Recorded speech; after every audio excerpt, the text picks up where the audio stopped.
Hi, in this video we're going to discuss about a posture called Urdhva Tadasana.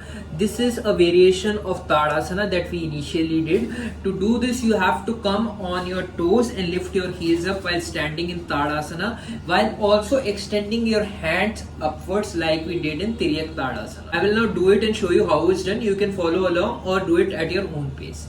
The benefits of this asana is that in small children it will help increase their height. It is extremely good for people who have flat feet because it makes sure the natural curvature of the feet comes back, and it's also extremely helpful for the spine. If you're a working professional, this is extremely important for you because it elongates and stretches the spine and makes sure it comes to its natural state. So let's do it. You put your hand on top, you make sure your legs are joined.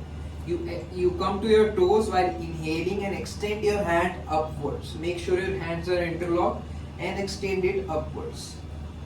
Make sure you look forward at a point on your eye level, otherwise it will be hard to balance. You will feel a stretch in your spine and also on your toes and also on your calf muscles. It will challenge all the things that are out of their place, that are not in their correct posture. So you might feel a stretch in your lower back will be tensed and be acted upon. Make sure you balance and make sure you're looking straight ahead. Make sure you don't lose that balance. Stay there for 30 to 40 seconds, exhale and come back and relax. That was your Tadasana. I'll see you in the next video.